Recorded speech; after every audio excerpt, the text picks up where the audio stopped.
So, with episode 1 is finally done, and let's move on to the next episode. Although, it's more specific than that, if you couldn't tell from the video of the title, so I digress. Greetings, ladies and gentlemen, it is I am the one and only Sonic the Hedgehog here, aka the Blue Blur, aka Blue Justice, and I am here from the likes of the Mexi Toys videos here, and ladies and gentlemen, welcome to the next installment of our mini sort of Let's Plays of sorts when it comes to Sonic the Hedgehog 4. Now, remember yesterday about the fact that we did indeed manage to finish up every single aspect in terms of episode 1 by going into the final zone in episode 1, which is X Station Zone, is more accurately a boss rush zone more than the actual level, besides the fact that we face up against with the Death Egg Robot as the final boss, and all in all, it was pretty underwhelming at the end. So all in all though, Episode 1, as I stated before, is incredibly solid, but hopefully in Episode 2, things get a little bit better, but not by much until later. So speaking of which though,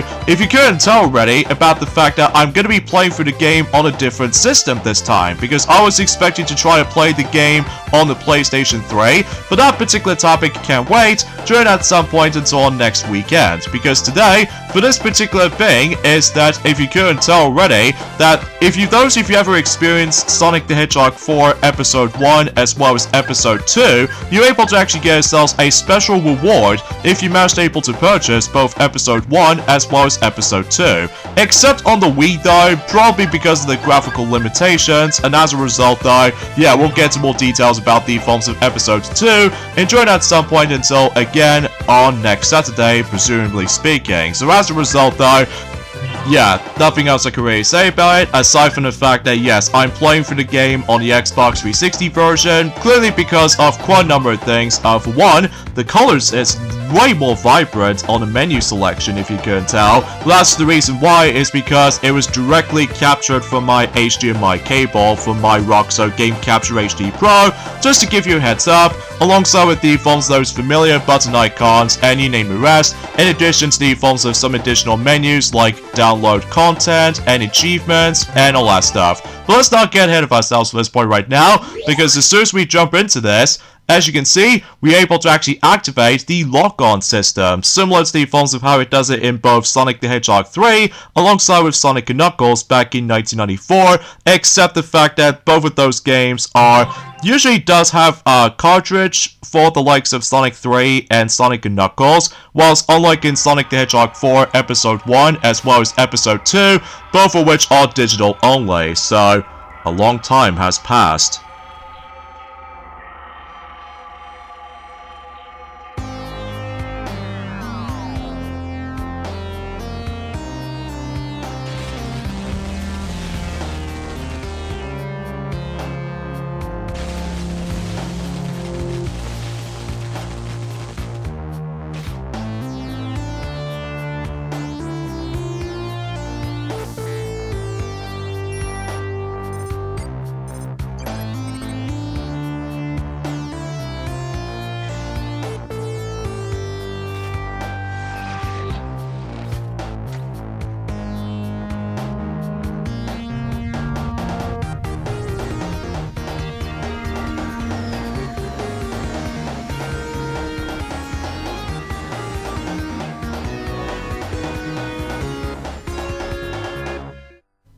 Okay then, so that was an interesting intro cutscene there. So apparently though, Episode Metal did usually start off as the forms of one of those callbacks from Sonic the Hedgehog CD, specifically released in 2011, because as far as I'm aware, the thing actually starts off as when Metal Sonic has been defeated since in Stardust Speedway in Act 3. However though, as far as you do know about the fact that technically we've already done our Let's Play of Sonic the Hedgehog CD, not only once, but twice, both of which are 2011 remastered version, as well as the forms of the Sonic Origins collection, and as far as I'm aware, I have no idea why it did manage to take place in a bad future as opposed to good future, but that's besides the point. So as you can see, on Episode Metal, we, presumably speaking we're going to be playing as Metal Sonic the whole way through, and as a result though, if you couldn't tell already on the world map, It looks familiar to you, doesn't it? Well, apparently though, we're going to be traversing into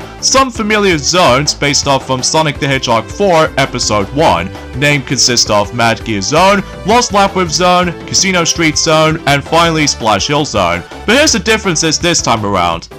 Normally in Sonic the Hedgehog 4 Episode 1, and same applies with Episode 2, which again we'll get to that in a moment, basically though, each and every single level does have 3 acts per zone along with the boss fight. In Episode Metal, it only has 1 act, so that's a little bit different for a change.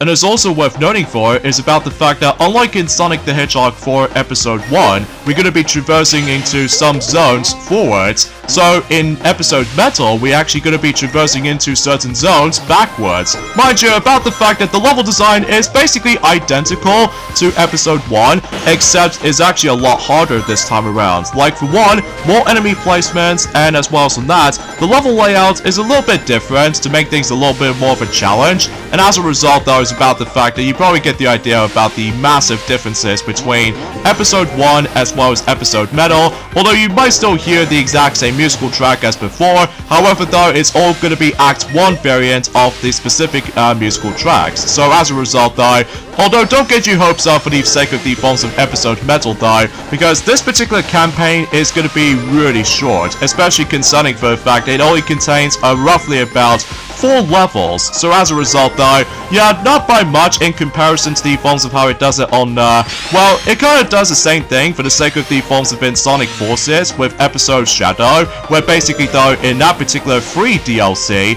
basically though, you can only experience, technically 3 new levels as only Shadow, but aside from the fact that it's just able to actually contain some identical level design as some of the other levels from Sonic Forces, but that's besides the point. So, and speaking of which though, it's about the fact that when it comes to Metal Sonic in this particular DLC, by the way, he plays pretty much like identically to Sonic himself, and to me though, it just kind of feels a bit underwhelming, and it has no differences whatsoever, aside from the fact that if you get hit by certain hazards, or enemies for that matter, you're able to actually hear a different sound if you manage to get hit by something, like something a little bit more mechanical more than anything. So as a result though, that's as far as I can really think about it, and relatively speaking, I was about the fact that there's also another thing is worth noting for actually, about the fact that when it comes to the forms of how the fact that the UI is actually based off from the likes of Sonic the Hedgehog 4 Episode 2, because as far as I'm aware, the UI is actually a lot different compared to Episode 1 counterpart. So yeah, you get the idea for this point. So, and as far as I'm aware, it's about the fact that the first level we're going to be diving into is Mad Gear Zone, or technically speaking of Episode Metal Act 1, and much like the forms of how it does it in Episode 1, as well as Episode 2,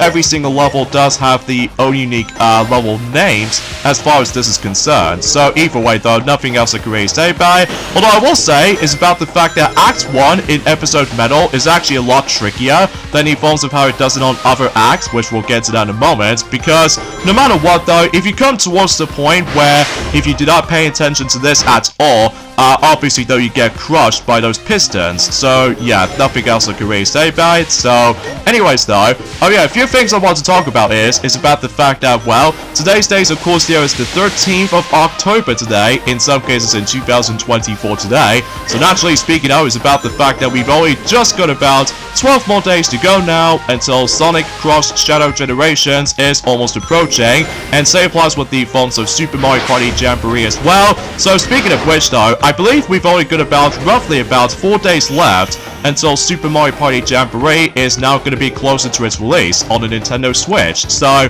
yeah, I'm still incredibly hyped about it. Now I'm sure enough though is about the fact that I'll have a lot of fun playing through the game, not only from offline, but as well as online as well. So because of that though, yeah, I'm still incredibly hyped for that. So now we're done with Act 1, now let's move on to Act 2 of Episode Metal, and as far as I'm aware, yeah, we now ended up in Lost Labyrinth Zone again, except this time with Metal Sonic. So because of that though, yeah, it's gonna be all around Act 1 when it comes to the majority of the zones, so there won't be any level gimmicks around here, so as a result, there won't be any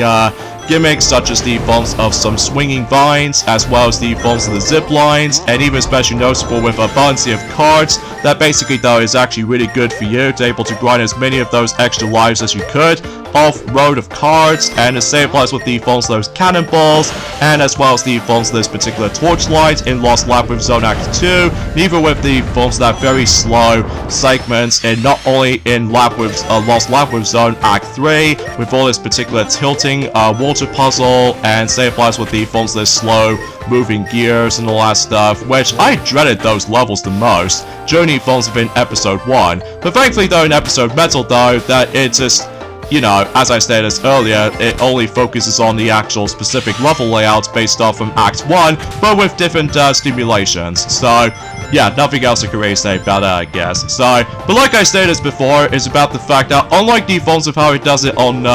well, let's just say Sonic the Hedgehog 3 and Knuckles, where basically though, if you try to combine those two games together with Sonic the Hedgehog 3, alongside with Sonic and Knuckles, you're able to actually experience the forms of the true complete Sonic the Hedgehog 3, and as a result, you can able to actually play as up to 3 different playable characters with all of the modes combined within your single player campaign, or predictably though on the competition mode for multiplayer's sake. Whilst enjoying the forms within Sonic the Hedgehog 2, and if you combine that with Sonic and Knuckles, you're able to actually access to Knuckles in Sonic 2, where you only play as Knuckles throughout the entire adventure, and able to experience the exact same levels as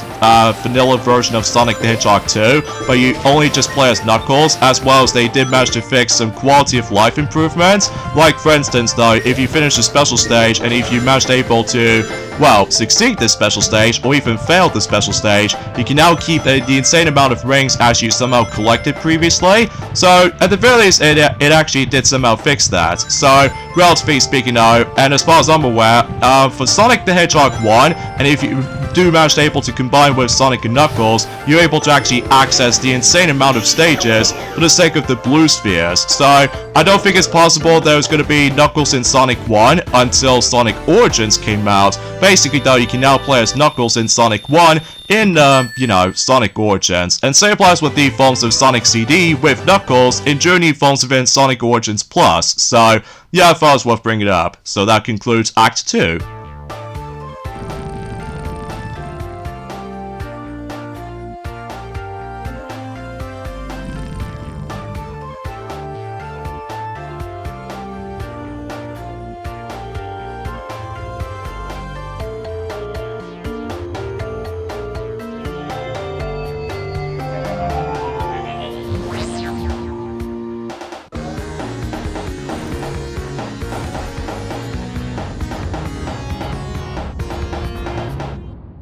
Okay, so it looks like Metal Sonic did somehow manage to able to obtain this energy orb of any sort, and naturally speaking, we technically now onto the halfway point in episode Metal already, because like I stated before, this particular episode is not going to be very long. So relatively speaking, we now ended up in this familiar zone, which is of course Casino Street Zone, but like I stated before, I don't think it's possible we can able to actually come across into cards as the actual gimmick, alongside with the forms of that particular cannonballs and all that stuff. So yeah, the momentum is not as great as before, because relatively speaking again, it's basically episode 1, but you only play as Metal Sonic the whole way through when it comes to Suds and Familiar Zones, but in backwards way. So at the very least, it's interesting to say the least, but I will admit it though right away, I do honestly prefer the forms of the potential method by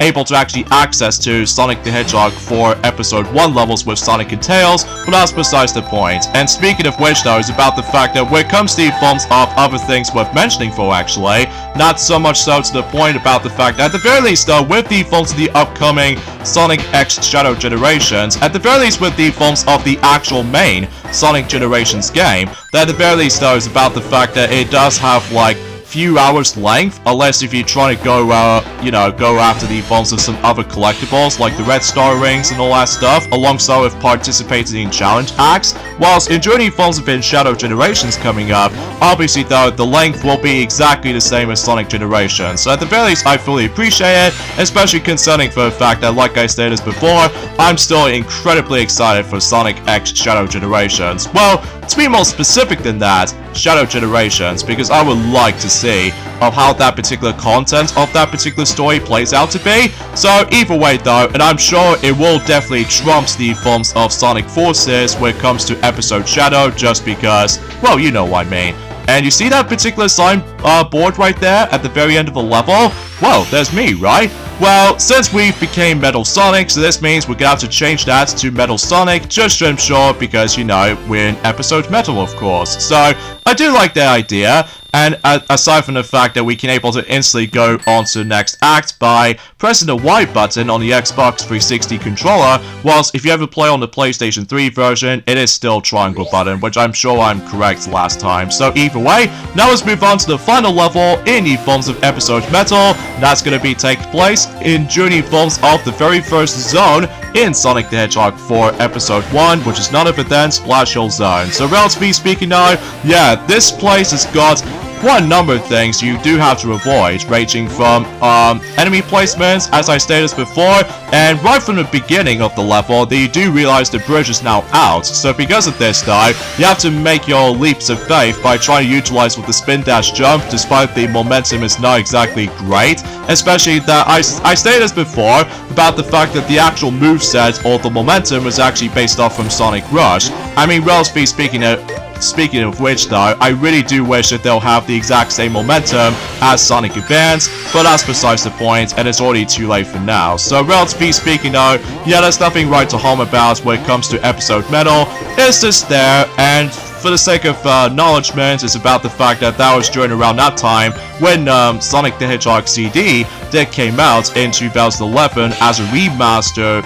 remake from the likes of not only for the Xbox 360, but as well as the PlayStation 3, as well as PC Steam version, although much like the forms of how it does it on the actual Sonic the Hedgehog 4 Episode 2,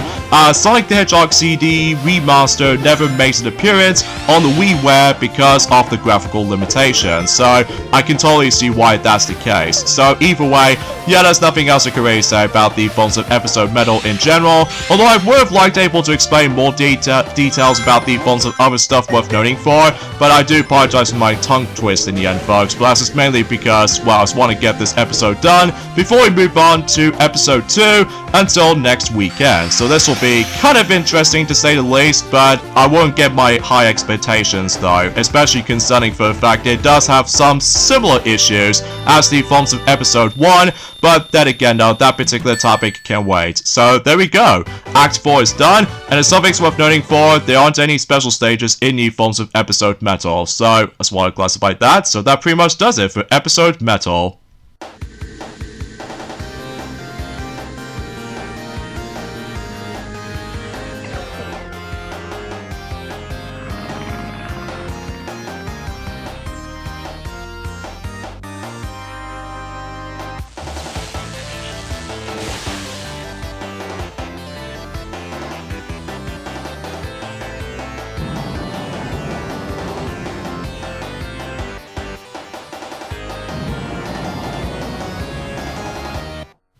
So then, it looks like that Metal Sonic is going to be using the Tails' rocket ever since in Journey Forms within episode 1 that last time Sonic uses it, but now it's Metal Sonic's turn to able to use it, for presumably speaking though, just trying to go after not only Sonic, but Tails as well. So generally speaking though, I suppose yet another to be continued, but this time around we can hopefully dive into episode 2 for reals. So, with all that being said folks, yeah, that pretty much does it for episode Metal as part of the DLC, and yeah, there's nothing right to harm about. So this is me, Sonic the Hedgehog here, and join us next time. For the sake of the Forms of the Sonic the Hedgehog 4 saga of mini Let's Plays, is that we're going on to episode 2 now. So I'll see you guys until our next weekend. So I'll see you guys later.